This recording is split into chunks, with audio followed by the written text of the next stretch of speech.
देखिए, ऐसा है कि मैंने इससे पहले 1 हफ्ते से मैं गटर और नाले की समस्या को लेकर के बार-बार डिबेट कर रहा हूँ, हैं?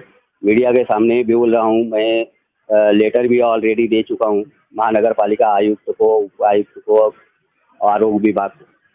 तो मेरा मुद्दा ऐसा है कि हर साल महानगर पालिका करोड़ों रुपए का टेंडर निकालती है और लेकिन गटर नाले का सफाई होती नहीं।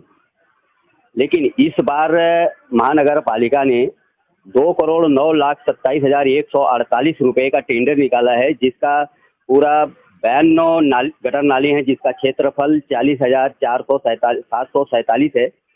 तो मेरा कहने का मतलब है भाई, इसका कैलकुलेटर अगर आप लगाएंगे तो लगभग 513 रुपया प्रति मीटर के हिसाब से महानगर पालिका ठेकेदारों को गटर नाले की सफाई के लिए देती। तो मेरा कहने का मतलब ये है कि आज मैं जिस जगह पे मैं खड़ा हूँ, ये प्रभाग 3 के अंतर्गत रुमटा डाइंग के पीछे एक रोड है जो नारायण कंपाउंड की तरफ जाता है। दोपहर में हमने यहाँ का विजिट किया, मैं आपको वीडियो देता हूँ, आप देख लीजिए। यहाँ पे सफाई हो रही थी तो चेंबर टू चेंबर के पास से मात्र 10-15 किलो माल निकाला गया। तो मेरा कहने का मतलब, एक चेंबर से दूसरे चेंबर की दूरी कम से कम 3 से 4 मीटर या 5 मीटर, इससे कम तो नहीं, इससे ज़्यादा ही होगा। लेकिन जब ये चेंबर टू चेंबर जो माल निकाल के बाहर रखे हैं, उससे ये अंदाज़ा लगता है कि जितने क्षेत्रफल में चेंबर है, सिर्फ उतना ही माल ये लोग बाहर निकाले। तो बीच का जो 2 से 3 मीटर गैप छोड़ते हैं, तो वो कचरा रुक जाता है, जो बारिश में पानी के साथ में बह के आगे कहीं भी जा कर के वो फंस जाता है। और जब वो फंस जाता है तो बारिश का और यहाँ के लोगों का अक्सर हर बारिश में ये शिकायतें आई हैं। ये कारखाना एरिया है, मैं तो कहूँगा ये कमर्शियल एरिया है। मैं यहाँ पे कम से कम हज़ारों मजदूर इस रास्ते से आते हैं और जाते हैं, बारिश में लोगों को तकलीफें होती हैं। तो मेरा मुद्दा ये है कि महानगर पालिका जो लगभग पर मीटर के हिसाब से 513 रुपया सफाई के लिए देती है, तो जब वो एक चेंबर से दूसरे चेंबर के बीच में 2 से 3 मीटर का जो फासला रखते हैं, तो वो सफाई इन लोग क्यों नहीं करते? महानगर पालिका उसका भी तो पैसा देती है ना। तो इसका ये देखने की जिम्मेदारी किसकी है? ये जिम्मेदारी देखने का किसका है? मुख्य आरोग्य अधिकारी आरोग्य विभाग का है कि उनका सफाई हो रही है या नहीं। एक एग्जाम्पल के लिए मैं आपको बता दे रहा हूँ कि अगर कोई किसी को कोई चीज़ बनाने के लिए अगर ठेका देता है, 1 मीटर, 2 मीटर, 4 मीटर, तो जब वो देता है तो वो पूरा काम लेने के बाद ही उसका बिल पेमेंट होता है।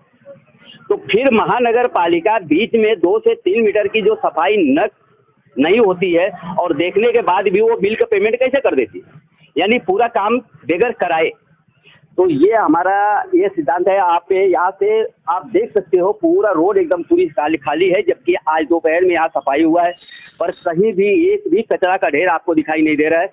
आप 2 जगह आप देखोगे, आपने शायद देखा होगा विजिट करके कि 2 जगह कचरे का ढेर रखा हुआ है। तो आप ये अंदाज़ा लगाइए कि ये साईं बाबा मंदिर है और साईं बाबा मंदिर से लेके आगे होटल तक कम से कम 20 से 25 चेंबर है और 20 से 25 चेंबर के जो माल निकला है वो सिर्फ और सिर्फ मेरे ख्याल से 1 टेम्पो माल है। अब अंदाज़ा आप लगा लीजिए कि क्या इतने दूर में, इतने बड़े नाले में क्या इतना ही माल निकलेगा? इसका मतलब ये हुआ कि वो जो हमारा एक मुद्दा है कि चेंबर टू चेंबर जो 2 से 3 मीटर का जो सफाई नहीं करते हैं लोग, ये बिल्कुल सत्य है। तो मेरा इसका जिम्मेदार ये है कि मैं इसकी जिम्मेदारी ये लेता हूँ कि आरोग्य विभाग, क्योंकि महानगर पालिका कमिश्नर साहब ने ये प्रभाग अधिकारियों और आरोग्य विभाग को ये सख्त निर्देश दिया है कि ठेकेदारों के द्वारा जो सफाई हो रही है उस पर नज़र रखना तुम्हारा काम है। तो ये नज़र रख रहे हैं कि ये सोए हुए हैं, ये तो मुझे नहीं पता, परंतु इसके जिम्मेदार वो खुद है, क्योंकि महानगर कंट्रेक्टर अपना काम करके चले जाता है, वो सफाई तो नहीं करता है लेकिन हाथ की सफाई बराबर करता है। तो ये देखना काम है आरोग्य विभाग का। आरोग्य विभाग सोया हुआ है और महानगर पालिका के द्वारा दिए गए जो ठेकेदार हैं, जो कंट्रैक्ट जिनको दिया गया है, ये अपने मनमानी घरजानी अपने तरीके से नाले की सफाई में पूरी का पूरी जो है कि भ्रष्टाचार कर रहे हैं और महानगर पालिका आरोग्य विभाग सोया हुआ है। और आप सबको बता देना चाहता हूँ, मेरा मुद्दा पूरे शहर का नहीं है, तुम सफाई कहाँ कर रहे हो कहाँ नहीं कर रहे हो, मेरे को उससे कोई मतलब नहीं। लेकिन जो सफाई करने का जो मेन पानी निकासी का जो मेन जरिया है वो है बड़े बड़े गटर और नाले। अगर गटर नाले की समुचित अगर सफाई अगर होती है तो छोटे छोटे गटर का छोटे छोटे नाली का भी पानी उसके अंदर जाएगा तो वो बराबर वो पास होके निकल जाएगा, ठीक है। लेकिन अभी तक आपको मैं एक चीज़ ये भी बता दूं कि ये एक ऐसा एकमात्र ये नाला है जो इधर लाहौटी कंपाउंड लगता है और ये साइड में अपना नारायण कंपाउंड लगता है। इसके बीच से ये जो नाला निकलता है सब तरफ का पानी इसके अंदर आता है। ये नाला पूरी जाम है। यहाँ के लोगों से हमने जानकारी निकाला था, ये नाले की गहराई कम से कम 7 से 8 फीट है, ऐसा मुझे जानकारी मिली। लेकिन आपने खुद देखा होगा कि 2 फीट भी ये गहरा नहीं है और पानी अभी जो बह रहा है ये 1 बित्ता भी नहीं है।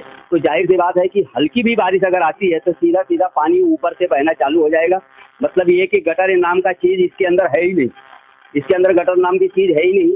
तो मेरा रोका जाएगा या देखो, हम बिल तो रोकने की मांग तो हम अभी नहीं आप करेंगे, लेकिन मैं कोशिश मेरी ये होगी कि मैं आयुक्त साहब से कहूँगा यही कि ठेकेदारों के द्वारा सही ढंग से सफाई होने के बाद ही उनका बिल का पेमेंट हो, और अगर नहीं होता है और इस तरह से भ्रष्टाचार होता है तो उनकी पे कार्रवाई की जाए और उनका बिल रोका जाए।